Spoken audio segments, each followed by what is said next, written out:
So good morning everyone. So today we are starting our next bit, that is third bit. So what is third question? A certain freezing process requires that room temperature be lowered from 40 degrees Celsius. That means that room temperature, the present room temperature is 40 degrees Celsius at the rate of 5 degrees Celsius every hour.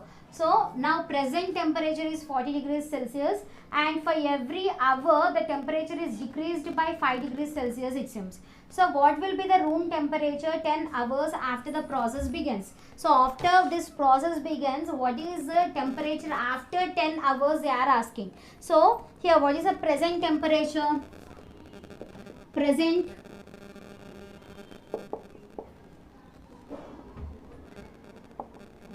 temperature is 40 degrees Celsius. So for every hour it is decreased by 5 degrees Celsius. So for 1 hour it is decreased by 5 degrees Celsius. For 2 hours it will be 10 degrees Celsius it will be decreased.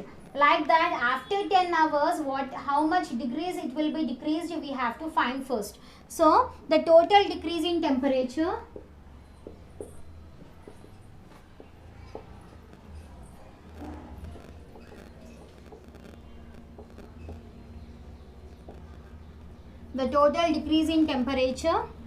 after 10 hours will be how much? For every hour it is decreased by 5 degrees. For 10 hours how much it will be decreased? That will be 10 into 5 degrees, that will be equals to 50 degrees Celsius. So it will be going on decreased by 5 degrees Celsius for every hour. So now what we have to find? We have to find the temperature. What is the temperature after 10 hours? So temperature after 10 hours will be how much? That will be present temperature and also how much it has been decreased. So present temperature is 40 degrees Celsius and how much it has been decreased? By 50. Decrease is nothing but minus. So minus 50 degrees Celsius. So after 10 hours the temperature will be minus 10 degrees Celsius. From smaller number we are subtracting the bigger number. So the result will be in the form of negative. So 50 minus 40 is 10. Bigger number sign is minus. So that will be minus 10 degrees Celsius. So therefore temperature after 10 hours will be equals to how much? Minus 10 degrees Celsius. So this is our third solution. Next is fourth question we will see. So what is the fourth question? In a class test containing 10 questions. In a class test how many questions are there? Total 10 questions are there. 3 marks are awarded for every correct answer. For every correct answer they are giving 3 marks, and for every incorrect answer they are decreasing minus 1 mark. So and 0 for questions not attempted. For which questions they have not attempted they are giving 0 for that. That means they are not decreasing or they are not increasing the value for that.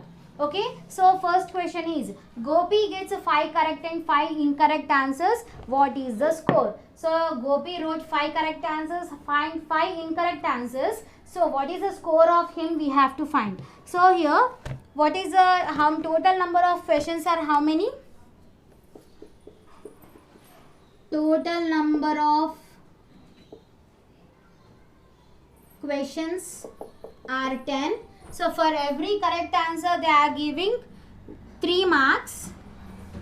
Marks allotted for correct answers is how much? 3 marks, and marks allotted for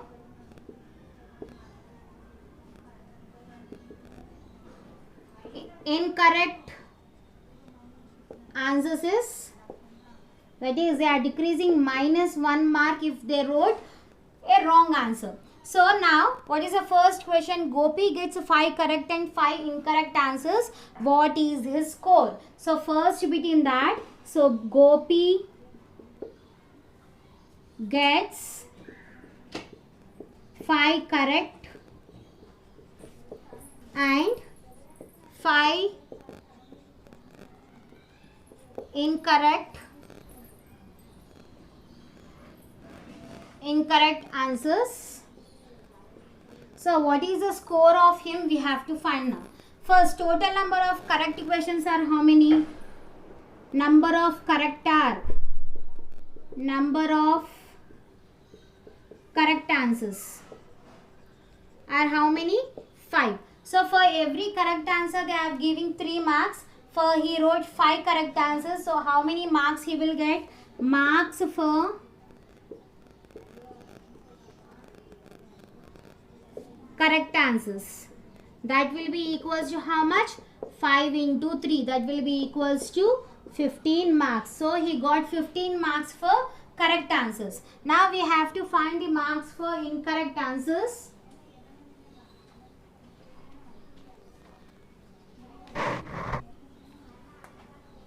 So number of incorrect answers.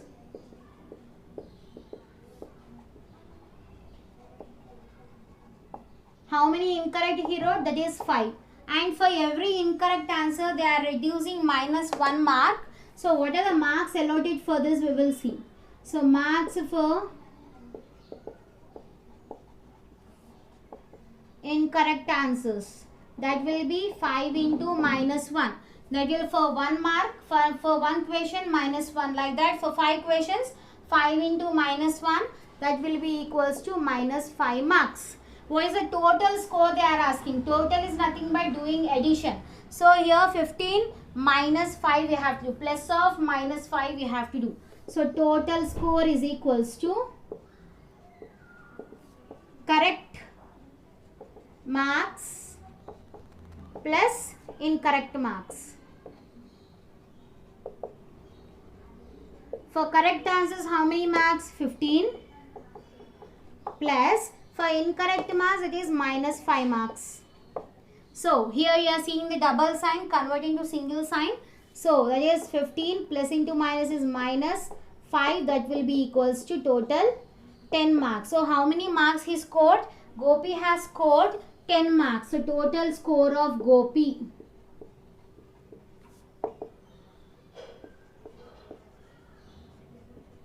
is how much? 10 marks. So this is our first bit. So next one is Reshma gets 7 correct answers and 3 incorrect answers. What is her score? We have to find. Now we are talking about Reshma. Second one, number of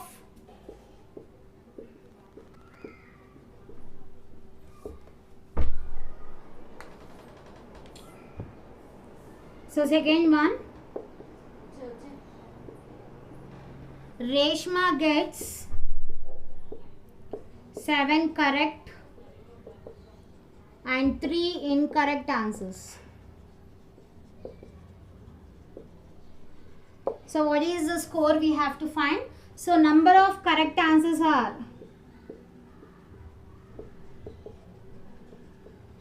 how many correct answers?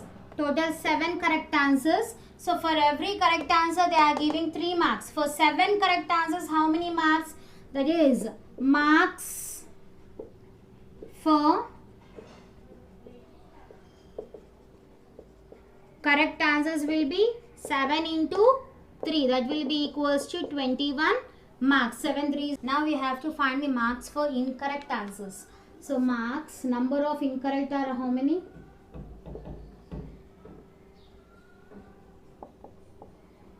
Number of incorrect answers are how many here? That is 3. So what are the marks for this? We have to find marks for incorrect answers. So for every incorrect answer they are reducing minus 1. For 3 incorrect answers that will be 3 into minus 1. That will be equals to minus 3 marks. Okay, now we have to find the total score. So total score is equals to correct marks plus incorrect marks. So how many marks for correct answers? That is 21 plus Incorrect marks are -3. So here you are seeing the double sign. Make it into single sign. 21 plus into minus is -3. So 21 minus 3 is 18 marks. So what is the total score for Reshma? Is equals to 18 marks. So this is our second bit. So next bit is Rashmi gets 3 correct and 4 incorrect marks out of 7 questions. So she has attempted only 7 questions. So what is the score of her? We have to find. So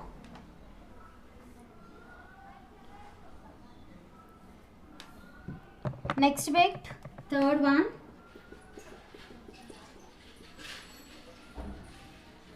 Reshma. Now, what is the next one? Reshmi. Reshmi gets 3 correct and 4 incorrect answers out of only 7. So she has attempted only 7 questions there. So in that, Reshmi gets 3 correct and 4 incorrect answers.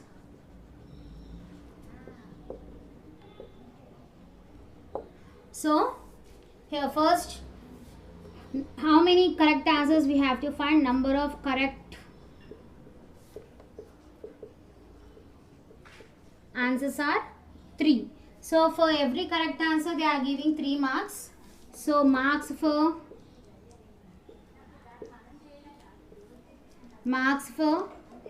correct answers will be how much? 3 into 3, that will be equals to 9 marks. Okay, 3 questions. For every 3 questions, for every 1 question they are giving 3 marks. So 3 into 3 will be equals to 9 marks. So here, now we have to find how many incorrect she has taken.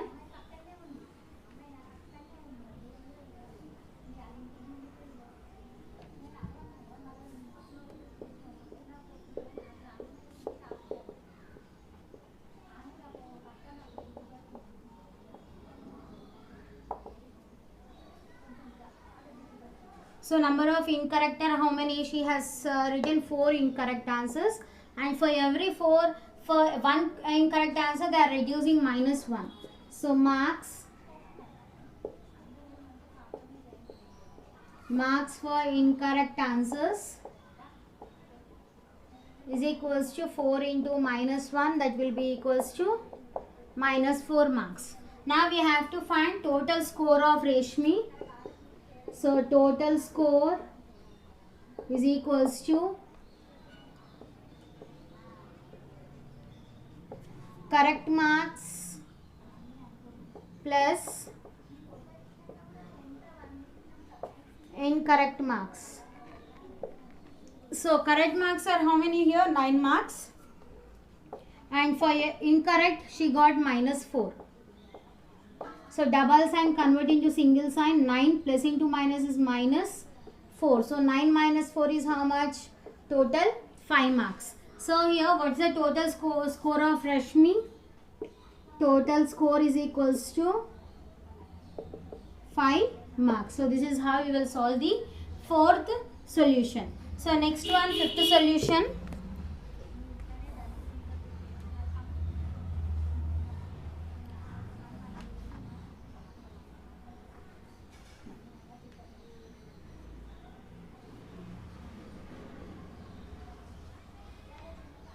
So next one is 5th question.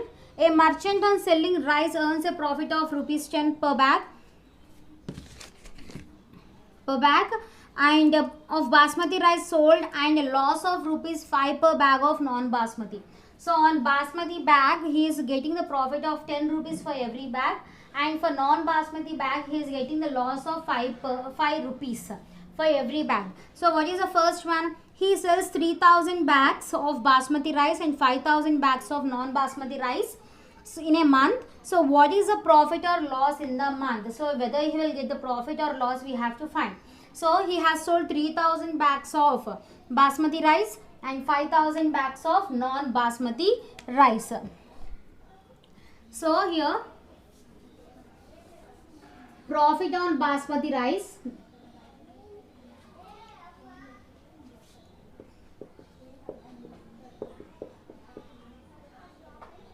profit on rice is how much? 10 rupees. And loss on non-basmati rice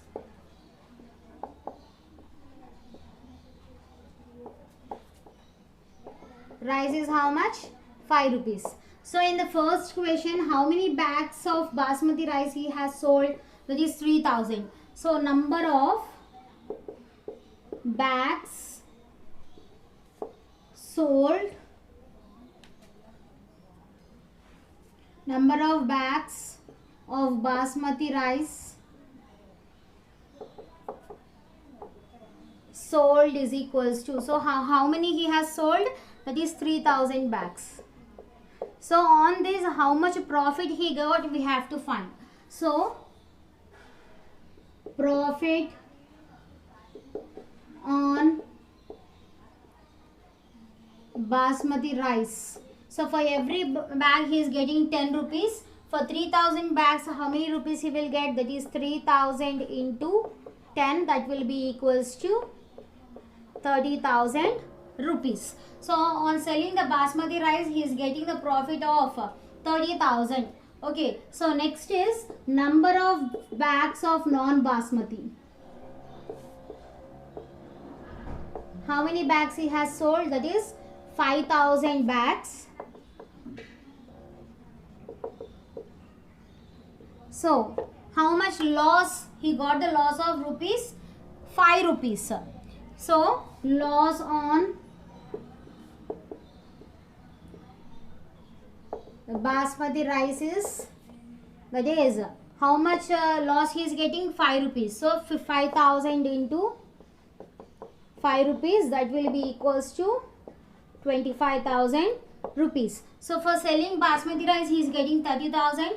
For selling non-basmati rice, he has lost 25,000. So whether he got the profit or loss here, he got the profit. That is 30,000 minus 25,000 will be equals to 5,000. So profit is equals to 30,000 minus 25,000. That will be equals to 5,000 rupees profit he got after selling this. Okay. So next is, what is the next equation? What is the number of basmati rice bags he must sell to have neither profit nor loss? If the number of bags of non-basmati rice sold is 6,400. Now he should not get the loss and also he should not get the profit. So if he sells number of non-basmati rice bags as 6,400. So how many bags of basmati rice he has to sell, we have to find here. So here there is no loss or nor gain in this question. So as there is no loss or gain, profit on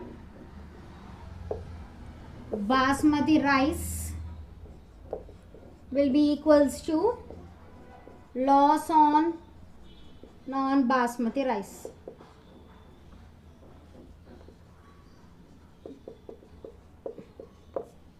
So what we have to loss on non-basmati rice is how much we have to find. So number of non-basmati rice, how many sold? Number of non-basmati rice sold is equals to how much? 6,400 he had sold. Okay. So now what is the loss on non-basmati? That is, for every bag he is getting loss of 5 rupees. So 6,400 into 5 rupees, that will be equals to 32,000 rupees. Now we have to find how many basmati rice bags he has to sell to get neither loss nor profit. So number of basmati rice bags must sell is equals to, so what is the loss here? That is 32,000. And for every non-basmati rice he is getting the profit of 10 rupees. So divide with 10. So 32,000 by 10. So 0 will get cancelled. So what is the value? 3,200 bags. So for getting neither loss nor profit, he should sell 3,200 bags of basmati rice. So this is our fifth solution. Okay, so next sixth one, sixth bit.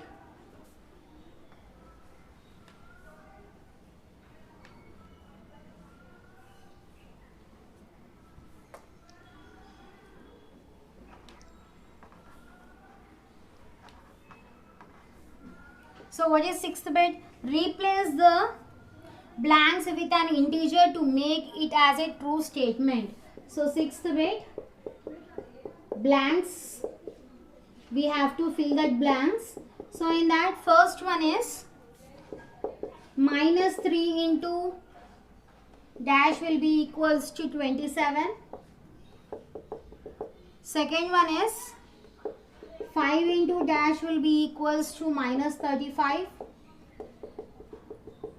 Third one is dash into minus 8 is equals to minus 56. Fourth is dash into minus 12 is equals to 132. So now what number you have to multiply here to get plus 27? So minus into what symbol will be equals to plus? So already we have the symbols. Plus into plus will be equals to plus. Minus into minus will be plus. Plus into minus is minus. Minus into plus will be minus. So here minus is there. So for this minus, how much you have to multiply? Which sign you have to multiply to get plus?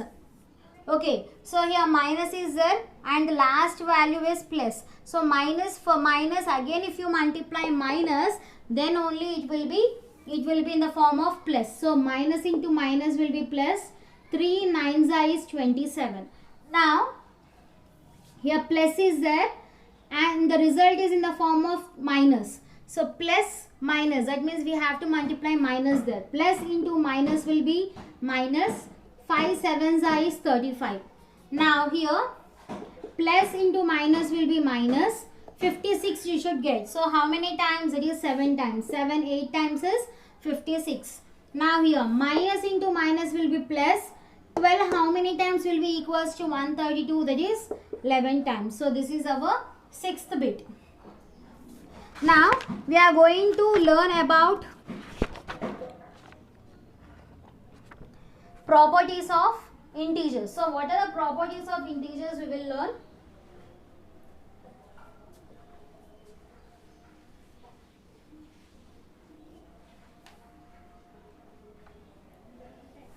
So how many different properties are there?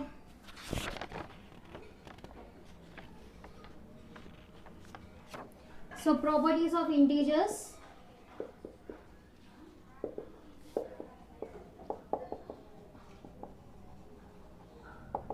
So first property is closure property. Second one is commutative property.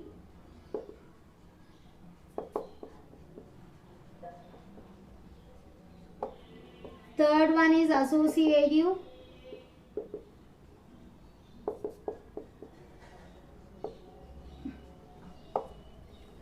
Fourth one is additive identity.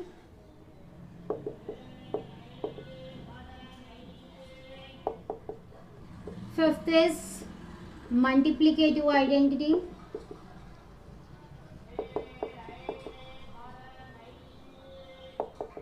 And sixth one is distributive property.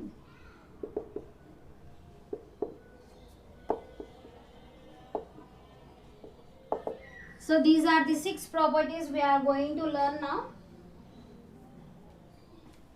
Okay, so first one is closure property. Closure property general form will be A plus B should be equals to C. So if you are adding any two integers, again the result should be an integer. So A value is an integer, b is also an integer, a plus b, if you are adding these two integers, the result should also be an integer. So that is a general form. So we are going to check for all the basic operations, that is addition, subtraction, multiplication and division. So in which case it will be satisfied, we have to see.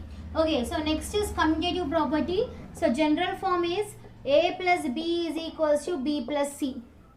Sorry, a plus b is equals to b plus a. Okay, so in this also, if you are reversing any two integers, again the result should be same. So in which case it will be satisfied, we have to check. So we have to check for all the basic operations. We have to do for addition, subtraction, multiplication and division.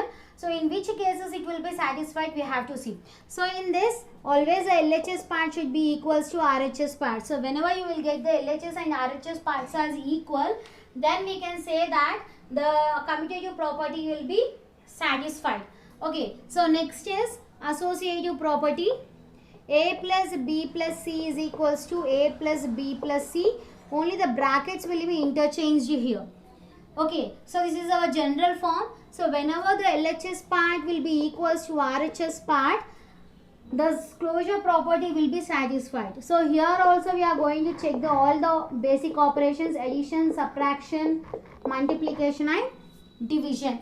Okay, so next is additive identity. What is additive identity, we will learn. What is multiplicative identity, we will learn. And what is distributive property? In this only distributive property we are going to learn.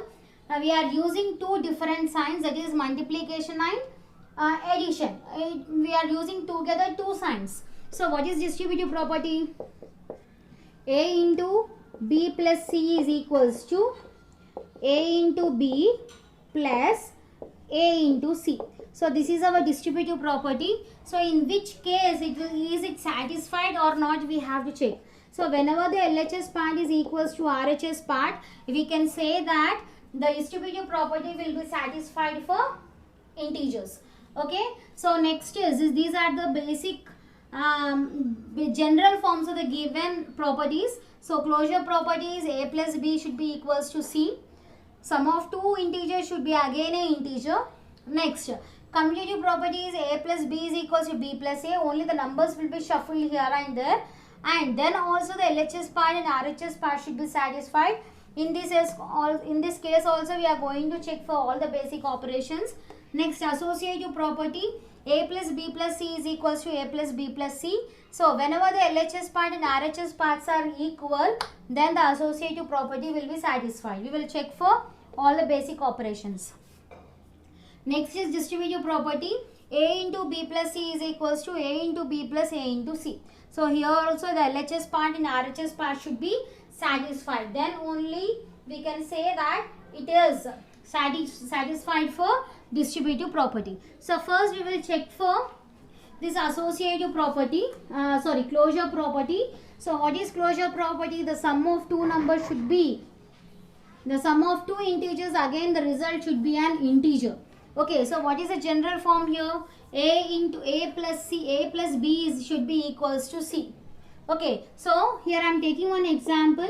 A value minus 1, I am taking b value as 2.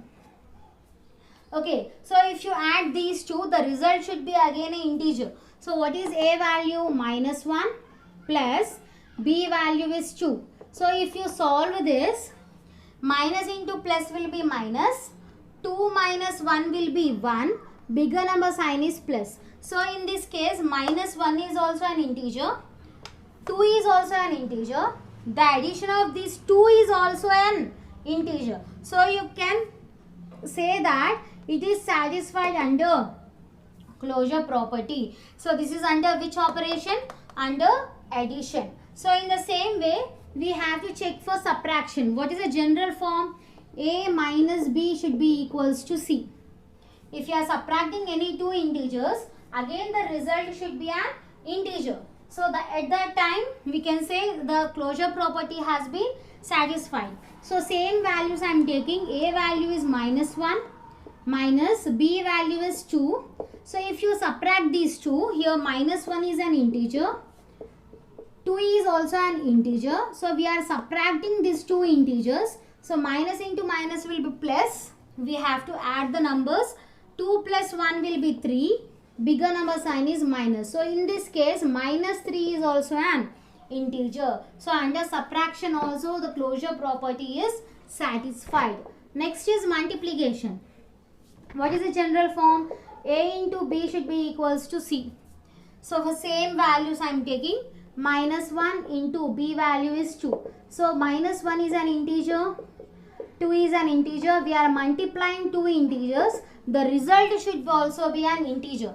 So minus into plus will be minus. 1 into 2 will be 2. So minus 2 is also an integer. So in this case also it has been satisfied. Okay. So next is division. Under division it will be satisfied or not, we will see. So A divided by B should be equals to C. Okay. So A should be an integer value. B should be an integer value. C should be an also integer value. You should get the result as integer only. So A value is, I am taking it as minus 1 divided by B value is 2. So if you divide these two, we will write in the form of like this. Minus 1 by 2. So minus 1 by 2 is not an integer.